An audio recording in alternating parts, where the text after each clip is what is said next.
Since they began dating 2 years ago, millions of words have been written and spoken about Prince Harry and Meghan Markle. It was the public outing that every dedicated royal watcher has been waiting for. Their lives have been analysed, their relationship scrutinised. But while journalists and commentators continue to have their say, two people know the story better than anyone: Harry and Meghan themselves. Ladies and gentlemen, Meghan Markle. In this programme, their speeches.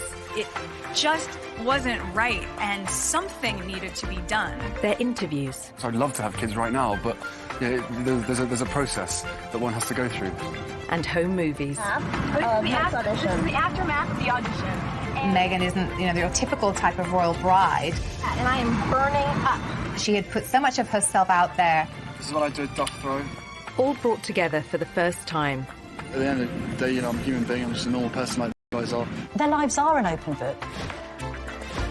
And that means we've painted a very quick picture of them together. This is the story of Harry and Meghan, in their own words. Thank you so much.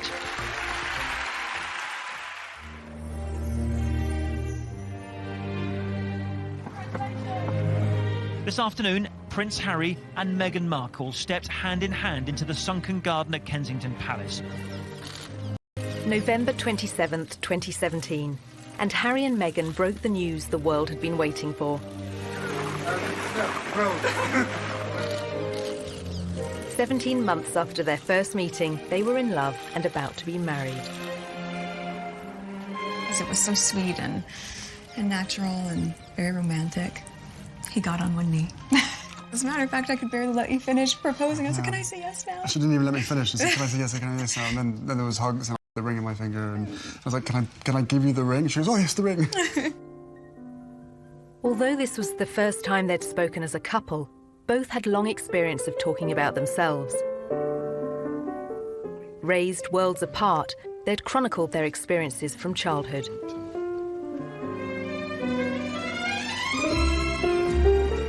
For Meghan, that was spent in Los Angeles, California, where she was born to her white father, Tom, and African-American mother, Doria.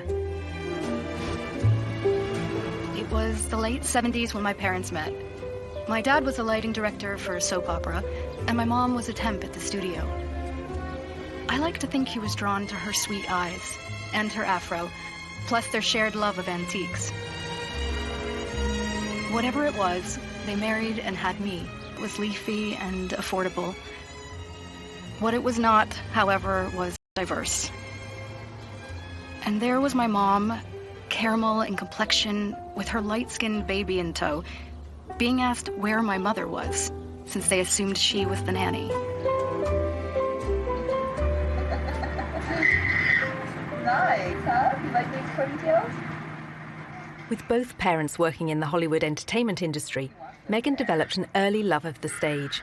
She would often visit her father as he worked behind the scenes on a long-running TV sitcom. It was considered so risque, some viewers even organised a boycott. There was a show called Married with Children. Do you remember that show? Seen it, yeah, absolutely, yeah. So I grew up on the set of Married with Children every day after school for 10 years. I was there. Wow. I know. It's a very perverse place for a little girl who went to Catholic school, no less, to grow up. There were a lot of times my dad would say, Meg, why don't you go and help with the craft services room over there? This is just a little off-color for your eyes. I wasn't allowed to watch it at home. I could watch the end credits, so I could give the screen a kiss when I saw my dad's name go by. I mean, they seem very close as father-daughter, and I mean, she was a striking child. She was beautiful, and everyone would comment on how cute she was. But beyond that, and more important than that, was the fact she was just a very nice little girl. Very respectful, and just really a sweet kid to be around.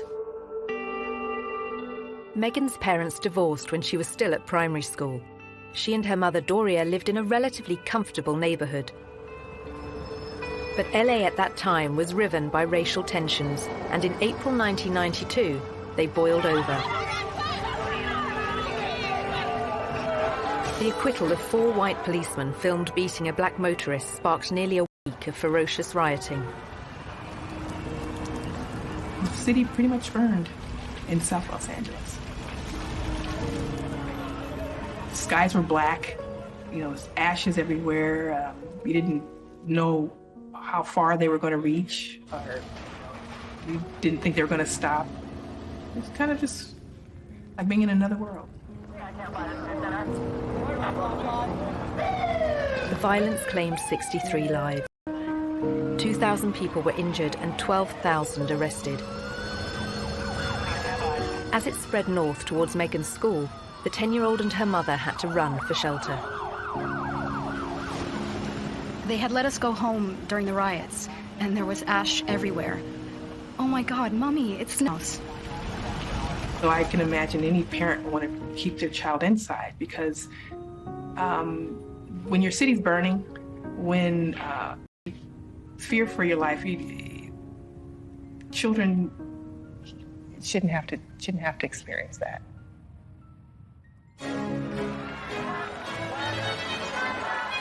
As Meghan was being raised in LA, Harry was growing up in London and in public. As the youngest son of the world's most famous woman, he was in the media spotlight from day one. When it comes to dealing with the press, Prince Harry has a style all of his own. But despite the constant presence of the cameras, Princess Diana was determined to surround Harry and his older brother William with laughter and fun.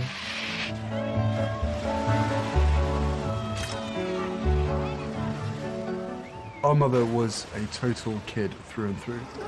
When everybody says to me, so she was fun, give us an example, all I can hear is her laugh in my head. And that sort of crazy laugh of where there was just pure happiness shown on her face. When you look at Prince Harry as a child, there was always a sense that he was a lot more mischievous than his older brother, perhaps because he knew that he didn't have as much responsibility on his shoulders. One of her mottos to me was, you can be as naughty as you want, just don't get caught.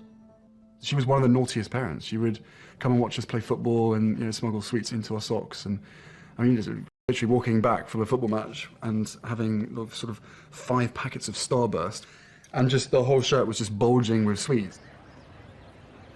I think that very much appealed to Prince Harry's character and sense of humour, this idea that he could be a bit of a royal rebel like his mum and still get away with it. As part of his privileged upbringing, Harry was sent to Wetherby School in London's Notting Hill, where fees are more than £7,000 per term. At the same time, Meghan, 3 years his senior, was a pupil at Los Angeles' Little Red Schoolhouse. With its strong academic and artistic reputation, it was a favourite for Hollywood families. But some of the city's most deprived areas were just a short drive away. Areas she'd frequently visit, along with both her parents. My mom and dad came from little, so they made a choice to give a lot. Buying turkeys for homeless shelters at Thanksgiving, delivering meals to patients in hospice care, donating any spare change in their pockets to those asking for it. This is what I grew up seeing, so that is what I grew up being. A young adult with a social consciousness to do what I could, and to, at the very least. Meghan's campaigning character was only just forming, but it would soon propel her onto the national stage. In 1993, the young schoolgirl took on a powerful multinational corporation, taking her complaint all the way to the White House.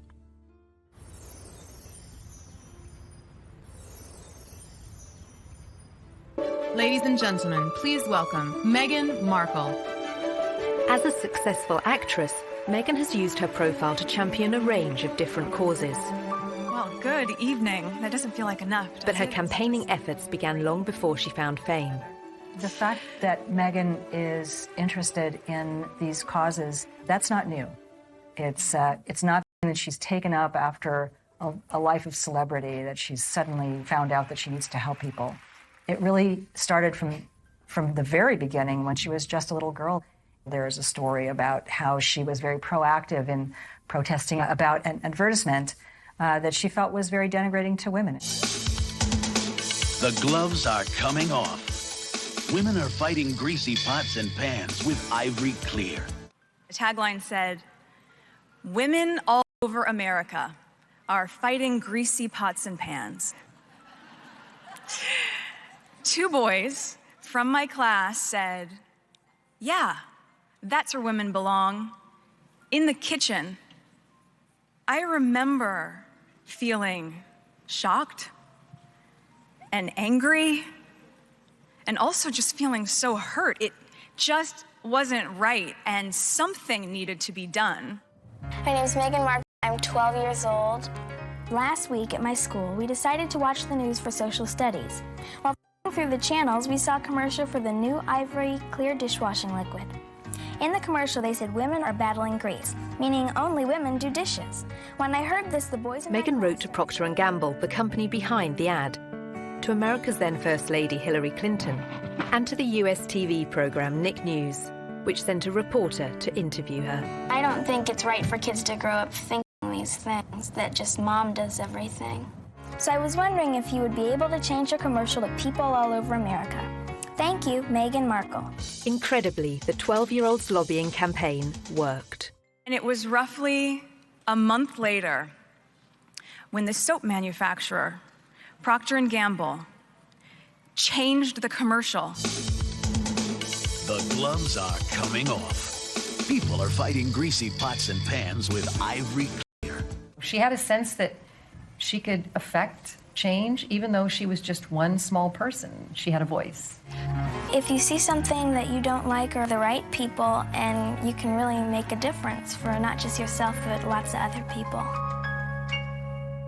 Makes me feel... Meghan's time in the spotlight lasted for just a few days in 1993. But by then, Harry was used to relentless media attention. Soon it would become uncomfortable, both for him and his elder brother William. The reason? Their mother's very public and very bitter split from Prince Charles. It must be pretty tough when one day your father says it's all over. And you've got to split your time between here or with your mother. When he was the youngest, he must have seen the arguments and the rows together they'd had, and it had an effect on him. Charles and Diana officially divorced in 1996. In August 1997, she went on holiday with her new boyfriend, Dodi Fayed. Pursued by the paparazzi through the streets of Paris, their chauffeur-driven car crashed in a city centre tunnel. 3 people were killed, including Diana.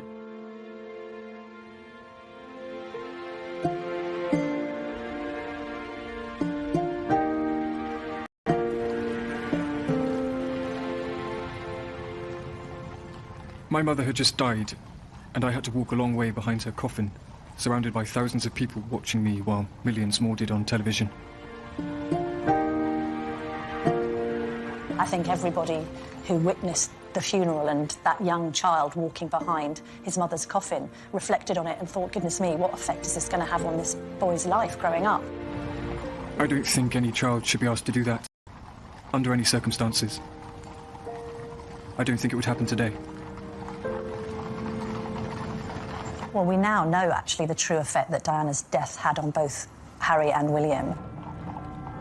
Prince Harry spoke extremely openly about the fact that that had a profound effect, that he completely went off the rails, he couldn't cope with it. I can safely say that losing my mum at the age of 12, and therefore shutting down all of my emotions for the last 20 years, has had a quite serious effect on not only my personal life, but also my work as well. My way of dealing with it was, sticking my head in the sand, refusing to ever think about my mum, because why would that help? It's only going to make you sad, it's not going to bring her back. So from an emotional side, I was like, right, don't ever let your emotions be part of anything. Obviously, you know, he speaks from the heart. I mean, Diana was a super mother, and to lose that person just such a young age must have been terrible for him. And he said that, how much he misses her, how much he thinks of her every day. Probably been very close to a complete breakdown on numerous occasions, when all sorts of grief and sort of lies and misconceptions and everything's coming at you from every angle. Diana's funeral was watched by an estimated 2.5 billion people around the world. Among them, 16-year-old Meghan Markle. By then, she was a student at the all-girl Immaculate Heart High School in Los Angeles. Here, just 2 miles from Hollywood, her acting ambitions were taking shape. Long before I taught Megan, I saw her in the school plays. And she was one of those girls, when she was on stage, you were drawn to watch her because she just had this charisma and this charm, and she was really good. We have a musical and a play every year. And she was certainly one of the many shining lights that we have here at Immaculate Heart. Megan's stage talents led her to enroll on a university course in theatre. Before joining, she auditioned for roles in music videos. This is after the aftermath of the audition. This is the aftermath of the audition, and it went pretty well. We just had to dance crazily, and so I did, and it was tiring. Just all danced like wild women, and I was shaking my hair around, and so that's that, and I am burning up. The Los Angeles of 1998 had recovered from the riots of 7 years earlier. But racial prejudice remained close to the surface, as Megan was soon to witness firsthand. I was home in LA on a college break when my mom was called the N-word. We were leaving a concert, and she wasn't pulling out of a parking space quickly enough for another driver. My skin rushed with heat as I looked to my mom, her eyes welling with hateful tears. I could only breathe out a whisper of words so hushed they were barely audible. "It's okay, Mommy." I was trying to temper the rage-filled air permeating our small silver Volvo. This is something that has happened for people of color since we've been brought to this country some 400 years ago. It's unfortunate because racism hurts. You know, just to talk about it, it hurts. And kids don't need to hurt. They shouldn't have to. I shared my mom's heartache, but I wanted us to be safe. We drove home in deafening silence, her chocolate knuckles pale from gripping the wheels so tightly. Chicago, she showed huge promise on stage, starring in a number of student movies. But soon the undergraduate was keen to spread her wings and take on other subjects.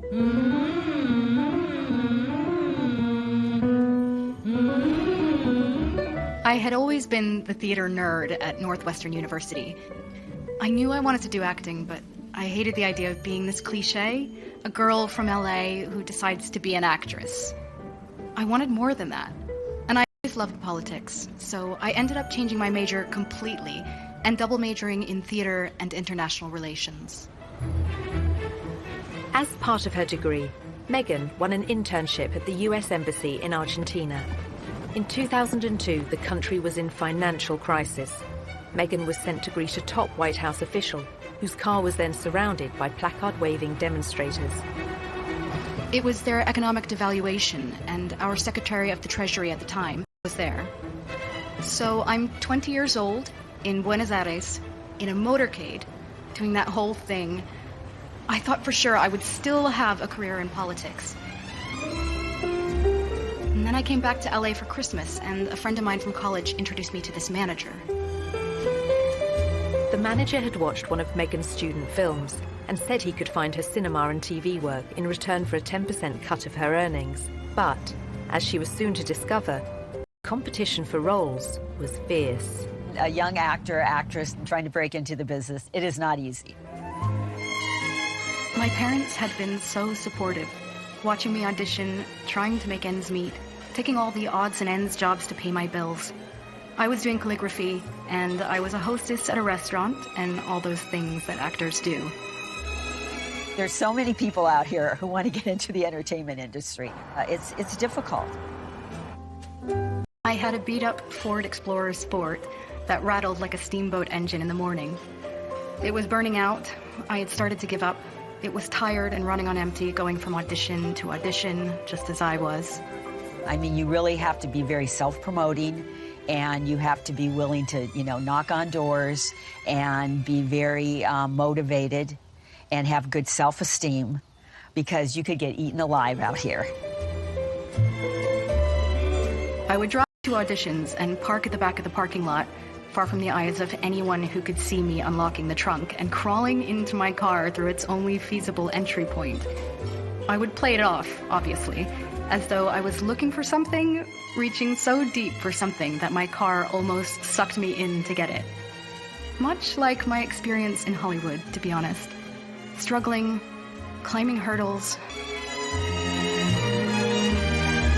Now in her mid-20s, the most Meghan had to show for her efforts were bit parts in soap operas, TV dramas, and the odd movie. In 2006, she became a briefcase girl on the American version of the quiz show Deal or No Deal, recording up to 7 shows a day. For somebody like Meghan, appearing as essentially an adornment on a game show would not be her ideal job. I'm sure she appreciated the paycheck, but she would have felt creatively unfulfilled. I would put that in the category of things I was doing while I was auditioning to try to make ends meet. I was the ill-fated number, which for some reason no one would ever choose. I would end up standing up there forever in these terribly uncomfortable and inexpensive 5-inch heels, just waiting for someone to pick my number so I could go and sit down. Despite her setbacks and disappointments in Hollywood, Meghan persisted. And in 2011, her big break came in Canada. Success and fame beckoned, as well as marriage.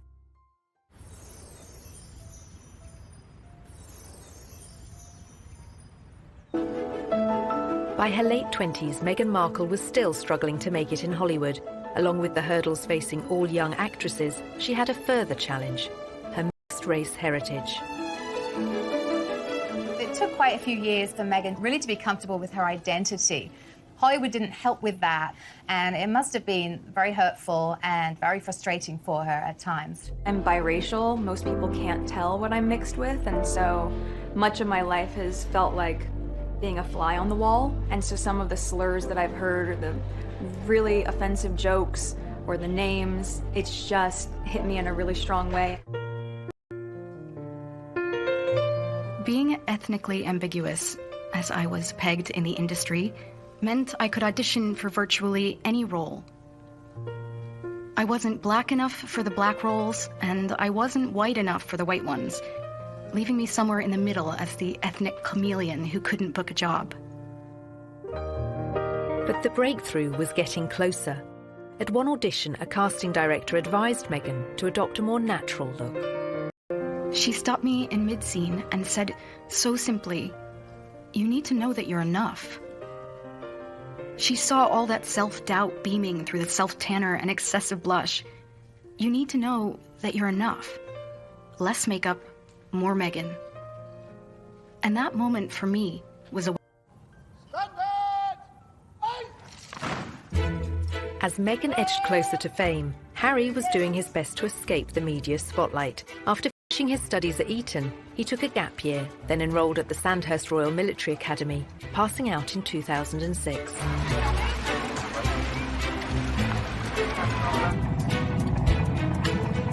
A year later, he served in Afghanistan. This is not a rehearsal. This is war. Prince Harry taking on the Taliban and coming under fire. The army had deployed Harry to the front line in secret. The media were only allowed to report on it as his 20-week tour of duty came to an end. This is what I do at dog throwing. At the end of the day, you know, I'm a human being. I'm just a normal person like these guys are. You know, I don't know. It's just nice to be. I wouldn't expect the British public to make much of it. I think they would just turn around and go, "Yep, good on him. Good on the people who got him out there. He's a soldier. So what? Basically, so what? So what if he goes out there? My husband went out there and he died. So what if he goes out there?" The general opinion, and hopefully so. He was very good at his job. He was very competent. And he fitted in very well with everyone that he worked with. There was no airs and graces with Harry. He just wanted to be treated the same as everybody else, which he was. He didn't expect any sort of special favours, being the Queen's grandson. Harry's determination to be treated the same as other soldiers won him praise from the media. but newspapers were less impressed by his behaviour when off duty. In 2012, pictures of a semi-naked royal enjoying time off in Las Vegas made the front pages.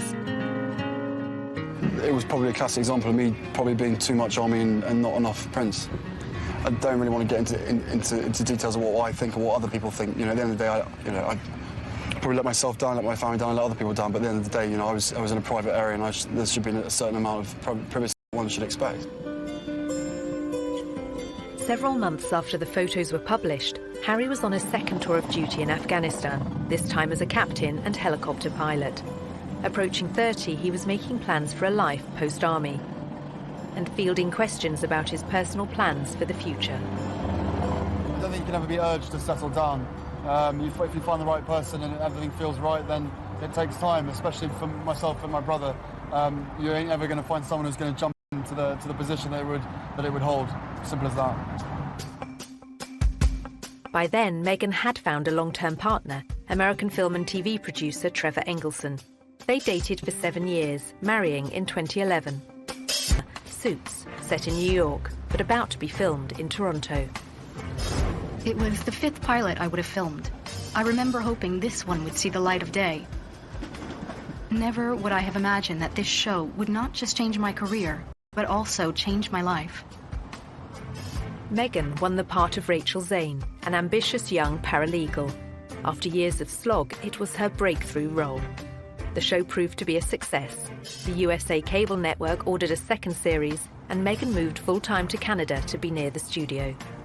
So Meghan chose not to live in, like, the poshest area of Toronto. She chose Seton Village, which is more laid back, tree-lined, and people keep to themselves. And that's exactly what Meghan did. So much so that her neighbours didn't even know who she was. But that was soon to change as her TV series became an international hit. As Meghan basked in her newfound fame, Harry was concentrating on building a new career.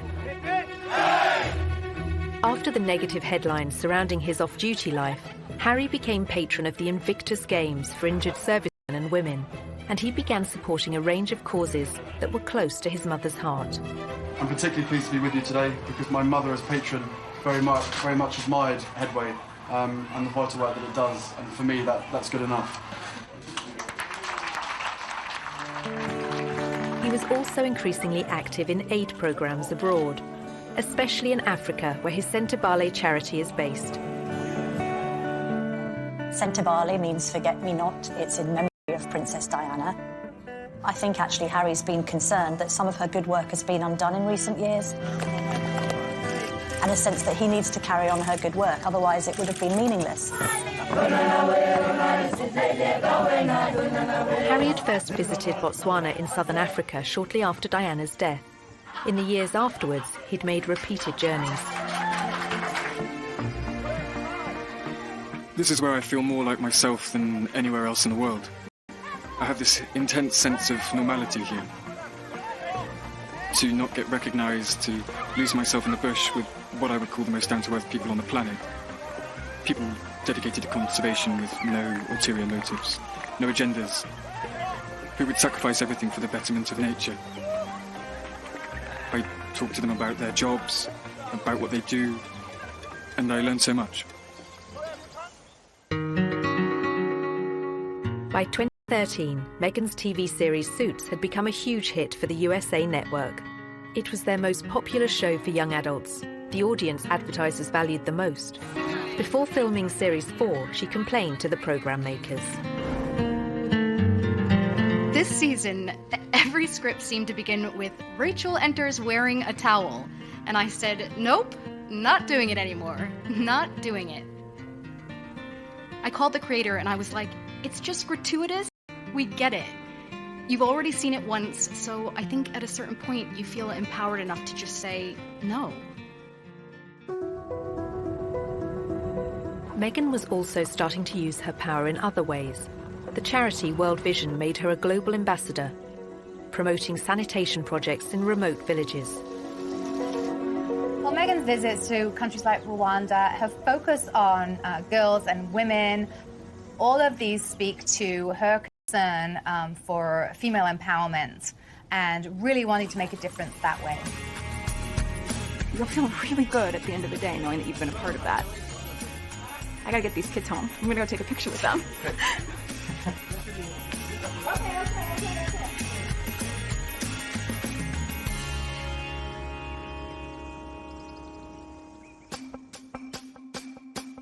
Meghan's fame had coincided with sadness in her personal life. In 2013, she and Trevor Engelson divorced after 9 years together and 2 years of marriage. Although neither has ever spoken publicly about the split, commentators attributed it to the distance between them. While Meghan concentrated on her TV work in Toronto, he remained in LA. At 31, Harry was also unattached, despite a series of girlfriends and a reputation as one of the world's most eligible bachelors. I said to Prince Harry, when are you going to get married? And he said, when are you going to get married? He's always had a string of pretty serious relationships with pretty serious women. He chose, for the longest period, Chelsea Davy, a very bright girl from Zimbabwe. I don't think that worked simply because, although she loved him, she didn't love the status of monarchy and the baggage that he came with him. And then Debonis, again, another very bright spark, lovely girl. Again, loving Harry and being with Harry, but not the circus that comes around him. In 2015, a year after that latest split, Harry went on a tour of New Zealand and revealed his strong desire to start a family. Of course, I'd love to have kids right now, but yeah, there's a process that one has to go through. And, you know, tours like this is great fun. Hopefully I'm doing all right by myself. It would be great to have someone else to me to share the pressure. But, you know, time will come. Whatever happens, happens. When he first met Meghan in London in July 2016, they discovered much in common. Both their parents had divorced when they were young. They were famous, wealthy, and had a shared interest in the developing world. It was one of the first things we started talking about when we met, was just the different things that we wanted to do in the world and how passionate we were about seeing change. I think that was, that's what got day two. Soon after that second date, their first holiday, Harry invited Meghan to the country he'd first visited in the aftermath of his mother's death 19 years earlier. I think about 3, maybe 4 weeks later, that I managed to persuade her to come and join me in Botswana, and we camped out with each other under the stars. She came and joined me for 5 days out there, which was absolutely fantastic. So then we were really by ourselves, which was crucial to me, to make sure that we had a chance to get to know each other. The couple kept their relationship secret throughout the summer of 2016. But then, at the end of October, the first headline appeared. You have a story like that and it breaks, and the rest of Fleet Street is then playing catch-up. And it was then after the story broke that you found people descending on Meghan's house, chasing after anyone that ever knew her, chasing after family members. I think both of us were totally surprised by the reaction after the first 5-6 months of when we had to ourselves of what actually happened from then. So I think you can have as many conversations as you want and try and prepare as much as possible, but we were totally unprepared for what happened after that. Some reports concentrated on Meghan's family neighbourhoods in LA. Others focused on the breakup of her parents' marriage and her relationships with her half-sister and half-brother. There's a misconception that because I have worked in the entertainment industry that this would be something I would be familiar with.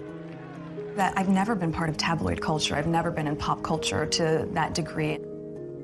And I think we were just hit so hard at the beginning with a lot of mistruths that I made the choice to not read anything. But some of the coverage and comments incensed Harry. Breaking news from Kensington Palace this morning. Prince Harry After 8 days of headlines, he came out fighting. I think that's one of the strongest statements I've ever heard come out of a palace.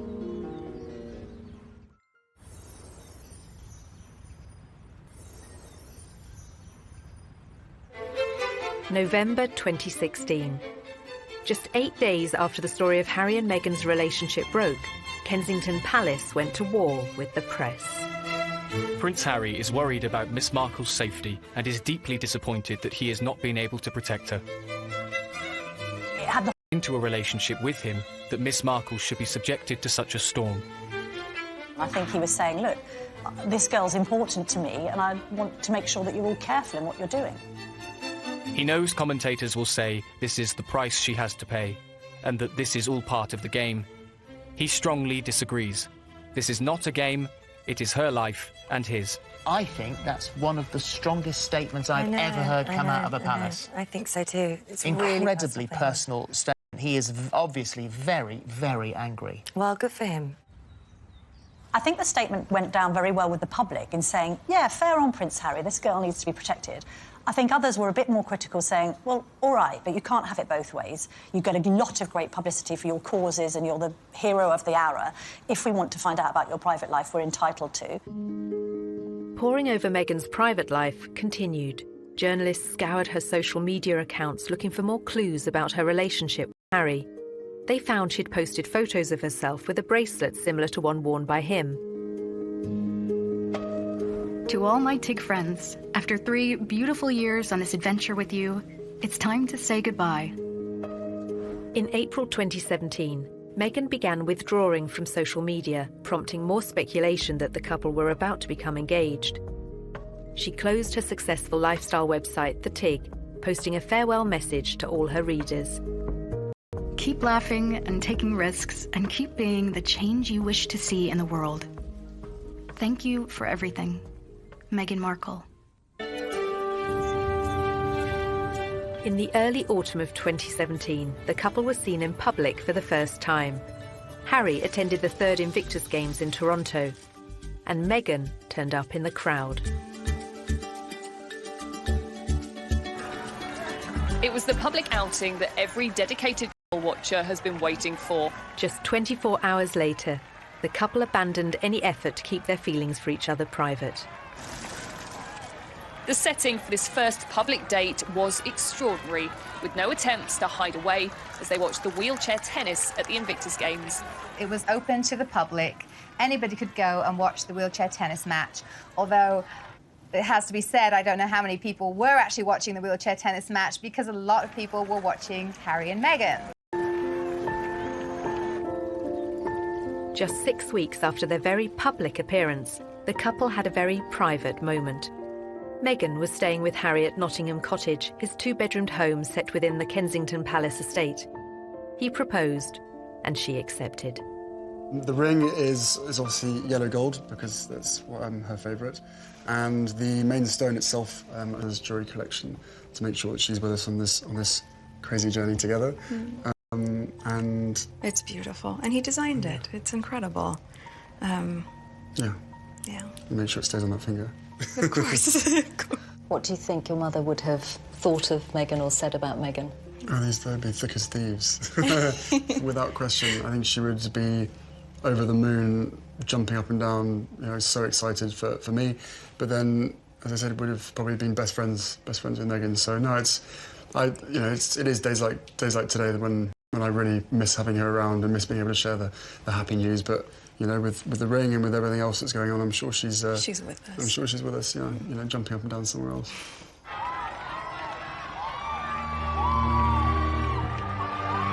Since the announcement, Meghan has become the fresh face of royalty, connecting with a new generation, just as Harry's mother once did. I know that I'm in love with this girl, and I hope that she's in love with me, but we still had to sit down on the sofa, and I still had to have some pretty, frank conversations with her to say that, what you're letting yourself in for, it's a big deal. It's not easy for anybody, but I know that, at the end of the day, she chooses me, and I choose her. And therefore, whatever we have to tackle together or individually will always be us together as a team.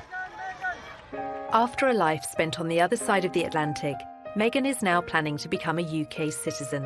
She and Harry have also spoken of their wish to tour the Commonwealth. But now, with their wedding fast approaching, their focus, for the moment, is firmly on May the 19th. We're a couple. We're in love. I'm sure there will be a time when we will have to come forward and present ourselves and have stories to tell. But I hope what people will understand is that this is our time. This is for us. It's part of what makes it so special that it's just ours. But we're happy. Personally, I love a great love story.